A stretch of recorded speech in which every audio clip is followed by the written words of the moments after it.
آپ کو اگر ہماری ویڈیو پسند آئے تو ویڈیو کو لائک کرنا مت بھولیں اور ہماری مزید ویڈیوز حاصل کرنے کے لیے چینل ضرور سبسکرائب کریں اور ساتھ ہی ساتھ بیل بٹن پر بھی ضرور کلک کریں تاکہ ہماری ہر روز نئی آنے والی ویڈیوز کا نوٹیفیکیشن آپ تک پہنچ سکے۔ نحمدہ و نصلی علی رسولہ الکریم۔ محترم سامعین کرام، گزشتہ مجلس میں ایصال ثواب کی شرائط کا بیان شروع ہوا تھا اور 2 شرطیں بیان ہو گئی تھیں۔ اب آج کے سبق میں انشاءاللہ ایصال ثواب کی مزید شرائط کا تذکرہ کرتے ہیں۔ ایصال ثواب کی تیسری شرط ہے کہ جو مال صدقہ و خیرات میں دیا جائے وہ حلال اور طیب ہو۔ لوگ اپنے ناک کو بچانے کے لیے سودی قرض اٹھا کر یہ رسمیں کرتے ہیں۔ میرے سامنے ایسے بہت سارے واقعات ہیں کہ لوگوں نے ان مواقع پر سودی قرض اٹھایا۔ جب مال ہی پاک نہیں ہے تو اس سے صدقہ و خیرات کر کے ثواب کی امید رکھنا بے وقوفی ہے۔ نیز لوگ برادری کے دباؤ پر ان رسموں کو ادا کرنے کے لیے دکانداروں سے ادھار مال لیتے ہیں، جس کی سال ہا سال تک ادائیگی نہیں کرتے اور دکاندار ان کے گھروں کے چکر ہی لگاتے رہتے ہیں۔ اب آپ ہی بتائیں کہ ادھار لے کر ایسے پروگرام کرنا کہاں تک جائز ہے، جو کہ شرعاً لازمی نہیں بلکہ ممنوع ہے۔ قربانی کرنا واجب ہے، اس کے بارے میں اللہ تعالیٰ کا فیصلہ یہ ہے کہ صاحب نصاب قربانی کرے، جو صاحب نصاب نہ ہو وہ قربانی نہ کرے۔ واجب کے بارے میں تو اللہ کا یہ فیصلہ ہے، تو کیا نفل ایصال ثواب کے موقع پر اللہ تعالیٰ کا قانون بدل جاتا ہے کہ آپ کے پاس سرمایہ ہو یا نہ ہو، قرض لو یا ادھار، ضرور صدقہ کرو؟ ایصال ثواب تو نفل ہے، جیسا کہ واضح ہو چکا۔ نفلی کام کے لیے قرض یا ادھار لینا شرعاً معیوب ہے۔ لوگوں پر قرض ہوتا ہے، وہ قرض نہیں اتارتے، جو کہ اللہ کا حکم ہے، مگر یہ رسمیں ضرور کرتے ہیں۔ رسمیں لوگوں کی بنائی ہوئی ہیں اور قرض ادا کرنے کا حکم اللہ کا ہے۔ لوگ انسانی رسموں پر عمل کرتے ہیں لیکن اللہ کے حکم پر عمل نہیں کرتے۔ قربانی کے دنوں میں جو قربانی نہ کرے وہ کہتا ہے کہ میرے پاس قربانی کرنے کی طاقت نہیں ہے۔ اگر انہی دنوں میں اس کا باپ فوت ہو جائے تو 20,000 کے قل ضرور کرتا ہے۔ جس کے پاس قربانی کی بکری خریدنے کے لیے 3,000 روپے نہیں تھے، اس کے پاس قل کرنے کے لیے 20,000 روپے کہاں سے آ گئے؟ وجہ فرق یہ ہے کہ اگر وہ قربانی نہ کرے تو اس کو کوئی تانا نہیں دیتا، لیکن اگر قل اور دعوتیں نہ کرے تو برادری ناراض ہو جاتی ہے اور طعنے دیتی ہے۔ وہ صرف برادری کو راضی کرنے کے لیے سودی قرض بھی اٹھاتا ہے اور ادھار مال بھی لیتا ہے۔ اللہ تعالیٰ تو کریم ہے، انہوں نے کب اتنا بوجھ آپ پر ڈالا تھا؟ اگر آپ کے پاس استطاعت تھی تو وراثت تقسیم کرنے کے بعد نقدی فقراء و مساکین پر خرچ کر دیتے۔ استطاعت نہ تھی تو مالی ایصال ثواب نہ کرنے پر کوئی سزا نہیں۔ ایصال ثواب تو آپ قرآن مجید تلاوت کر کے، نفل نماز پڑھ کر اور نفل قربانی کر کے، صدقہ جاریہ کر کے بھی کر سکتے ہیں، لیکن اس میں چونکہ نام و نمود اور شہرت نہیں ہوتی تو اس لیے اسے ایسے ایصال ثواب کرنے والے بہت کم ہیں۔ بہرحال اگر جائز طریقے پر بھی ایصال ثواب کیا جائے مگر مال حرام ہو تو ناجائز، گناہ کبیرہ اور عند اللہ ثواب کی بجائے عذاب مقدر ہے۔ ایصال ثواب کی چوتھی شرط، جس مال کا صدقہ اور خیرات دی جائے اس میں کوئی وارث غائب اور نابالغ بچہ نہ ہو، ورنہ اس مال کا صدقہ کرنا بغیر کسی اختلاف کے حرام اور اللہ کے عذاب کو دعوت دینے کے مترادف ہے۔ محترم سامعین کرام، ایصال ثواب کی جہاں دیگر شرائط کو پامال کیا جاتا ہے، وہیں اس چوتھی شرط کو اتنا پامال کیا جاتا ہے کہ دور دور تک ہمارے ذہنوں میں اس کا خیال تک نہیں ہے۔ قل خوانی، جمعرات اور چہلم کی رسوم وراثت تقسیم کرنے سے پہلے ہوتی ہیں۔ جب کسی آدمی کا انتقال ہو جاتا ہے تو اس کا مال شرعی ورثاء کی ملکیت ہو جاتا ہے۔ تمام بالغ ورثاء کی اجازت اور دلی رضامندی کے بغیر اس مال کو دین کے کسی کام میں بھی خرچ کرنا حرام ہے۔ میت کی تمام چیزیں وراثت میں داخل ہیں۔ پہلے آپ تمام جائیداد کو نوٹ کریں، چھوٹی بڑی سب چیزیں شامل کریں، پھر شرعاً جو وارث بن سکتے ہیں ان کے کوائف لکھ کر کسی مستند مفتی کے پاس جائیں۔ جب وہ شریعت کے مطابق تقسیم کر دیں تو اب ہر وارث اپنے حصہ کا مالک ہے، چاہے تو سارا مال ہی اللہ کے راستے میں دے دے یا جتنا دل چاہے غرباء و مساکین پر صدقہ کر دے۔ شرعاً وارث پر واجب و لازم نہیں ہے کہ وہ یہ مال میت کے ایصال ثواب کے لیے دے، جی چاہتا ہے تو دے، نہیں چاہتا تو نہ دے۔ اللہ پاک اس کو مجبور نہیں کرتے، اللہ تعالی نے اسے مالک بنا دیا ہے، وہ جہاں چاہے جائز کاموں میں خرچ کرے۔ دل کی رضامندی کے خلاف رواجاً خرچ کرے گا تو قطعاً ثواب نہ پائے گا۔ جب کسی کا انتقال ہوتا ہے تو اس کے ورثاء میں سے کچھ غائب ہوتے ہیں اور کچھ نابالغ بچے ہوتے ہیں، نہ کسی وارث سے پوچھا کیا جاتا ہے بلکہ بڑی بے دردی کے ساتھ مشترکہ مال سے دعوت پکا کر برادری کو راضی کیا جاتا ہے۔ نابالغ کے بارے میں فقہا نے لکھا ہے کہ اس کی اجازت معتبر نہیں ہوتی اگرچہ دل سے بھی راضی کیوں نہ ہو۔ خلاصہ یہ کہ جب وراثت شرع کے مطابق تقسیم ہو جائے تو بالغ ورثاء اگر نقدی صدقہ کرنا چاہیں تو کر سکتے ہیں، مگر یتیم نابالغ اپنے مال سے صدقہ نہیں کر سکتا۔ تقسیم وراثت سے پہلے مال سب ورثاء کا مشترکہ ہوتا ہے، اس کو بغیر کسی وارث کی اجازت کے استعمال کرنا حرام ہے۔ اگر کوئی وارث اپنے خاص مال سے سنت کے مطابق ایصال ثواب کرنا چاہتا ہے تو یہ بھی صحیح ہے۔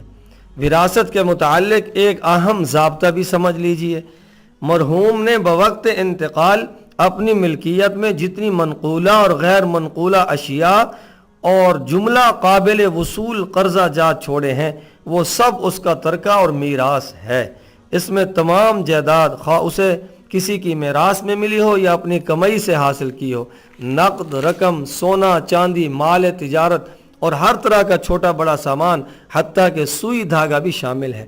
میت نے جتنا مال چھوڑا ہے شرعاً اس کے اندر 4 حق ہیں۔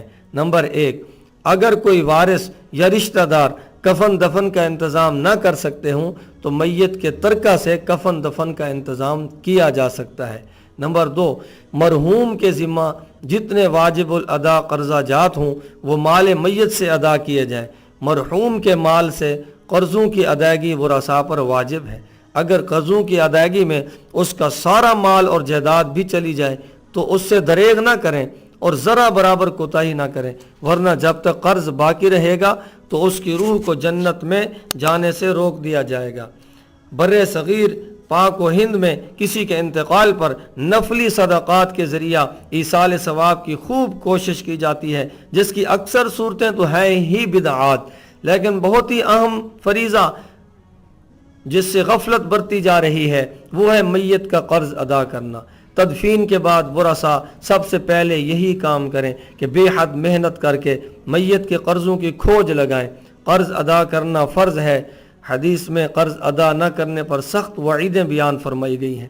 جناب رسول اللہ صلی اللہ علیہ وسلم ایک جنازہ پڑھانے کے لیے تشریف لائے تو حاضرین سے سوال فرمایا کہ اس میت نے قرض تو نہیں دینا؟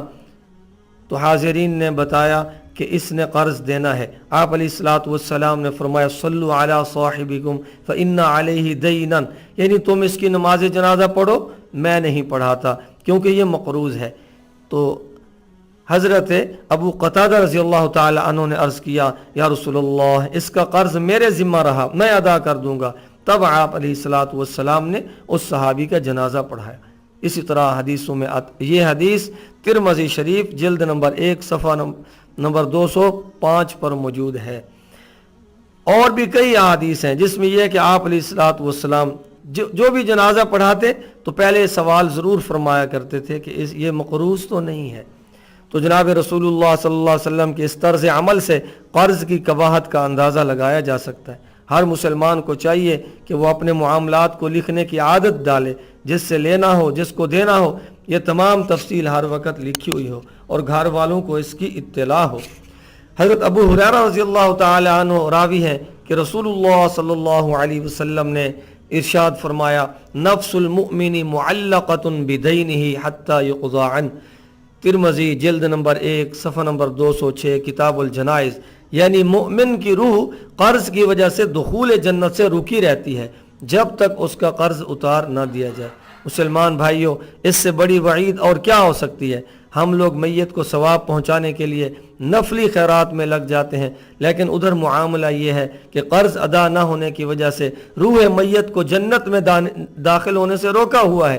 یہ تو ایسے ہے کہ ایک آدمی اذان فجر کے بعد مسجد میں آ کر نوافل ہی پڑھتا رہے اور عشاء تک یہی معمول رکھے، فرائض نہ پڑھے، تو بتائیے ایسا آدمی اللہ کے ہاں ثواب کا مستحق ہے یا عذاب کا؟ جو لوگ میت کے لیے نفلی خیراتیں تو بہت کرتے ہیں مگر اس کے قرضہ کی کوئی فکر نہیں کرتے، تو انہیں جان لینا چاہیے کہ وہ میت کے ساتھ ظلم عظیم کر رہے ہیں۔ آپ پہلے میت کا قرضہ اتار کر اس کی روح کے جنت میں پہنچ جانے کا تو انتظام کریں، پھر درجات کی بلندی کے لیے نفلی خیرات بھی کرتے رہیں۔ محترم سامعین، آپ میں سے جو راہ سنت کے شیدائی ہیں اور انہیں اپنی میت کی صحیح معنی میں فکر ہے، تو ایسے احباب سے گزارش ہے کہ اپنی میت کو دفنا کر کسی دعوت وغیرہ کے چکر میں مت پڑیں، بلکہ میت کی فوت شدہ نمازوں، روزوں کا فدیہ اور قرض ادا کرنے کی ہمت اور فکر کریں۔ تو یہ مرحوم کے جو ترکہ ہے اس میں سے دوسرا حق تھا قرض ادا کرنا، اور تیسرا اگر مرحوم نے کوئی جائز وصیت کی ہو تو قرضوں کی ادائیگی کے بعد جتنا ترکہ و میراث باقی ہے اس کے 1/3 حصے کی حد تک اس کی وصیت کو نافذ کرنا ورثاء پر واجب ہے۔ مثلا کسی مسجد و مدرسہ کی تعمیر یا دوست کے حق میں وصیت کر گیا ہو تو جائیداد کے 3 حصے کر کے تیسرے حصہ سے وصیت پوری کی جائے گی، اور میت کے مال میں چوتھا حق وصیت نافذ کرنے کے بعد مرحوم کے بقیہ 2/3 ترکہ و میراث سے چوتھا حق جو متعلق ہوتا ہے وہ اس کے ترکہ کو شریعت کے بتائے ہوئے اصولوں کے مطابق ورثاء میں تقسیم کرنا ہے۔ تو تقسیم وراثت سے پہلے خیرات کرنا متفق علیہ تمام علماء کے نزدیک، چاہے وہ دیوبندی علماء ہوں، بریلوی علماء ہوں، اہل حدیث علماء ہوں، سب کے نزدیک ناجائز ہے۔ چونکہ یہ کام اکثر اہل بریلوی حضرات کر رہے ہیں، تو ان کی رہنمائی کے لیے ہم بریلوی جماعت کے اعلیٰ حضرت احمد رضا خان صاحب کا ایک فتویٰ آپ کو بتاتے ہیں۔ احکام شریعت صفحہ نمبر 309، مکتبہ اعلیٰ حضرت لاہور نے اس کتاب کو شائع کیا ہے۔ اس میں حضرت کا یہ فتویٰ ہے کہ ورثاء میں کوئی یتیم یا بچہ نابالغ ہوتا ہے یا بعض ورثاء موجود نہیں ہوتے، نہ ان سے اجازت لی جاتی ہے جب تو یہ امر سخت حرام شدید پر متضمن ہوتا ہے۔ اللہ تعالیٰ فرماتے ہیں ان الذین یأکلون اموال الیتامی ظلما انما یأکلون فی بطونہم نارا وسیصلون سعیرا، کہ بے شک جو لوگ یتیموں کے مال ناحق کھاتے ہیں بلا شبہ وہ اپنے پیٹ میں انگارے بھرتے ہیں اور قریب ہے کہ جہنم کے گہروں میں جائیں گے۔ تو مال غیر میں بے اذن غیر تصرف خود ناجائز ہے، خصوصاً نابالغ کا مال ضائع کرنا جس کا اختیار خود اسے بھی نہیں، نہ اس کے باپ کو نہ اس کے وصی کو۔ یہ اعلیٰ حضرت کا احکام شریعت میں فتویٰ ہے۔ اس میں صاف صاف انہوں نے وراثت تقسیم کرنے سے پہلے اور اس مال سے خیرات کرنے کو حرام لکھا ہے۔ اور بریلوی جماعت کے مفتی احمد یار خان نعیمی صاحب لکھتے ہیں کہ اگر میت کی فاتحہ میت کے ترکہ سے کی ہے تو خیال رہے کہ غائب وارث یا نابالغ کے حصہ سے فاتحہ نہ کی جائے، یعنی اولاً مال میت تقسیم ہو جائے، پھر کوئی بالغ وارث اپنے مال خاص سے یہ امور خیر کرے، ورنہ یہ کھانا کسی کو بھی جائز نہ ہوگا کہ بغیر مالک کی اجازت یا بچہ کا مال کھانا جائز نہیں ہے، یہ ضرور خیال رہے۔ یہ کتاب ہے جاء الحق صفحہ نمبر 269 جلد نمبر 1۔ تو ان بریلوی علماء نے صراحت کے ساتھ اپنے فتاوی میں فتوے دیے ہیں کہ تقسیم وراثت سے پہلے مشترکہ مال سے خیرات کرنا ناجائز ہے۔ تو ہماری گزارش ہے ان بریلوی علماء اور پیروں سے